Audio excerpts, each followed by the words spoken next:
ನಮಸ್ತೆ, ನನ್ನ ಹೆಸರು ಪ್ರತಾಪ ಅಂತೇಳಿ. ನಾವು ಮೈಸೂರು ಟನ್ ಕೆ ಜಿ ಕೊಪ್ಪಳನವರು. ಈ ನಾವು ಮುಡುಕುತ್ತರ ಜಾತ್ರೆ ಯಾವಾಗಲೂ ನಮ್ಮ ತಾತ ಮುತ್ತಾಗ ಮಾಡ್ಕೊಂಡು ಬರ್ತಾ ಇದ್ದೀವಿ. ನಂತರ ಯಾವಾಗಲೂ 4 ಜೋಡಿ ಈ ಥರ ಹೋರಿಗಳಿರುವು. ಈ ರೈತರಿಗೆ ಏನು ಕೈಗೆಟಕದ ದರ ಜಾಸ್ತಿ ಆದ್ರಿಂದ ನಂತರ ಒಂದೇ ಜೋಡಿ ಈ ಸರಿ ಇದು ಹೋದ ತಿಂಗಳು ಎಲ್ಲ ಮಾರಿದ್ವಿ. ಹಾಗೆ ಒಂದು ಜೋಡಿ ಚೆನ್ನಾಗಿದ್ವಲ್ಲ, ದೊಡ್ಡವು ಇಟ್ಕೊಂಡಿದ್ದೆ, ಕೊಡೋದು ಬೇಡ ಅಂತಲೇ ಇಟ್ಕೊಂಡಿದ್ದೆ. ಇಲ್ಲೇ ನಮ್ಮ ಸ್ನೇಹಿತರು ಬಂದಿದ್ದರು, ಎಲ್ಲರೂ ಬೇಕಾದವರು. ಹಾಗಾಗಿ ಅವರಿಗೆ 10,10,000 ರೂಪಾಯಿಗೆ ಈ ಹೋರಿಗಳನ್ನ ನೆನ್ನೆ ಕೊಟ್ಟಿದ್ದೀನಿ. ಹಾಂ ಸರ್, ಎಷ್ಟು ಏಜ್ ಇದಕ್ಕೆ?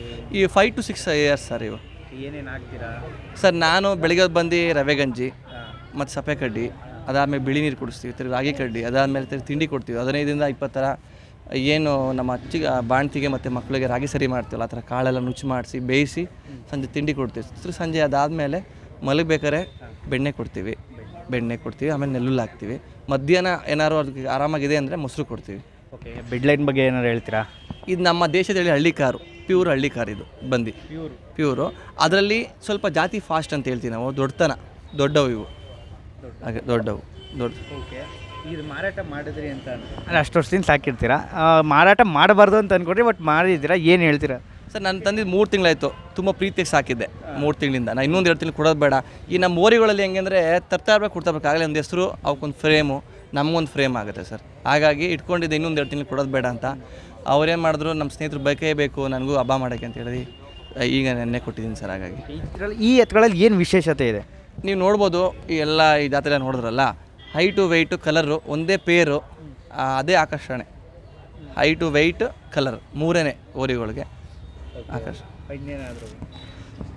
ಅಂದರೆ ನಮ್ಮ ದೇಶದಲ್ಲಿ ಹಳ್ಳಿ ಕಾರ್ನ ನಾನು ಎಲ್ಲರಿಗೂ ಹೇಳ್ತೀನಿ, ನಮ್ಮನ್ನು ನೋಡೋ 4 ಜನ ಯೂತ್ಸು ಒಂದು 4 ಹಸು ಕಟ್ಟರೆ ನಾವು ಕರು ಹುಡೋಕ್ಕೆ ಸಾಧ್ಯ. ಯೂತ್ಸ್ಗೆ ಒಂದು ಕಿವಿ ಮಾತು, ಅನುಭವ ಇರೋರನ್ನ, ನಿಮ್ಗೆ ಅನುಭವ ಇಲ್ಲ ಅಂದರೆ ಅನುಭವ ಇರೋನ ಕರ್ಕೊಂಡೋಗಿ ಕೈ ಕಾಲು ಸುಳಿ ಸುದ್ದ ನೋಡಿ, ನಿಮ್ಮ ರೇಟು ನಿಮ್ಮ ತಕ್ಕಷ್ಟು, ನಿಮ್ಮ ಕೈಲಿ ಎಷ್ಟು ಕೆಪಾಸಿಟಿ ಇದೆ ಅಷ್ಟು ಮಾತ್ರ ಬಂಡವಾಳ ತೊಗೊಳ್ಳಿ. ಮಿತಿ ಮೀರಿ ತೊಗೊಳಕ್ಕೆ ಹೋಗ್ಬೇಡಿ. ಮಿತಿ ಮೀರಿ ತೊಗೊಳಕ್ಕೆ ಹೋದಾಗ ನಾವು ಕೈಯಲ್ಲಿ ಬಿಟ್ಟು ಮಾರಬೇಕಾಗತ್ತೆ. ಅನುಭವ ಇಲ್ಲ ಅಂದರೆ ಹಾಗೆ ಮಾಡ್ತಾರೆ. ಒಂದು ಸರಿ ಕಟ್ಬಿಟ್ಟು ಹಿಂಗೆ ಕ್ಲಾಸ್ ಆದರೆ ನೆಕ್ಸ್ಟ್ ಟೈಮ್ ಮುಂದೆ ಬರೋಲ್ಲ.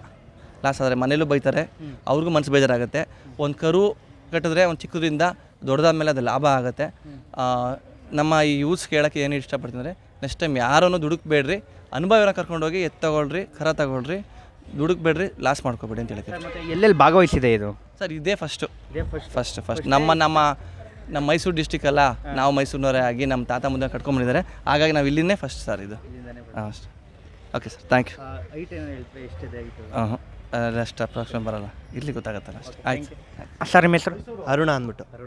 ಎಷ್ಟಕ್ಕೆ ಹೋಗಿದೆ ಟಗರಿಗೆ? Okay, ಟಗರಿಗೆ name ಇಟ್ಟಿದ್ದೀರಾ? ಇದಕ್ಕೆ ಟಗರ್ಗೆ ನೇಮ್ ಇಟ್ಟಿಲ್ಲ. ನಾವು ಮೈಲಾರಿ ಅಂತ ಹೋಗ್ತೀವಿ. ಹಾಂ, ಮೈಲಾರಿ ಅಂತ ಹೋಗ್ತೀವಿ. ಎಷ್ಟಕ್ಕೆ ಮಾರಿದ್ದೀರಾ? ಇದನ್ನ ನಮ್ಮ ಬ್ರದರು 60,000 ಮಾರೋರು ಇದನ್ನು.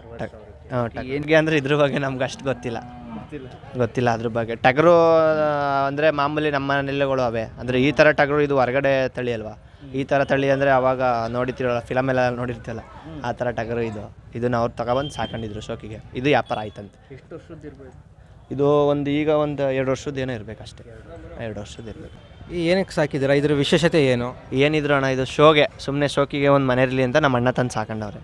ಅದನ್ನು ಈಗ ಎತ್ಕೊಳ್ಳೋ ವ್ಯಾಪಾರ ಆಯ್ತಲ್ಲ, 10,10,000ಕ್ಕೆ ಆ ಎತ್ಕೊಳ್ಳೋ ಜೊತೆ ಇದು ವ್ಯಾಪಾರ ಆಯ್ತು. ಇದ್ರ ಬೆಲೆ ಎಷ್ಟು ಬ್ರೋ? ಇದ್ರ ಬೆಲೆ ಅಣ್ಣ ಬಂದು 60,000 ಕೊಟ್ಟಿದ್ದಾರೆ. 60,000 ಅಂತಂತೀರಿ? 60,000 ಅಂತಂದ್ರೆ ಇದ್ರ ವಿಶೇಷತೆ ಏನು? ಅಂದರೆ ಏನಂದರೆ ಎಲ್ಲರೂ ಶೋಕಿಗೆ ತಗೋಯ್ತಾರೆ ಅಷ್ಟೇ. ಇದೇನು ಇನ್ನೇನು ಬೇರೆ ಯೂಸ್ಗೆ ಏನಿಲ್ಲ. ಮನೇಲಿ ಒಂದು ಇದ್ದರೆ ಒಂದು 4 ಜನ ಬಂದು ನೋಡಿ ಫೋಟೋ ಗಿಟ ತಗೋತಾರಲ್ಲ, ಅದೇ ಒಂದು ಶೋಕಿ ಅಂತಾರೆ ಅಷ್ಟೇ. ಖುಷಿ, ಇನ್ನೇನಿಲ್ಲ.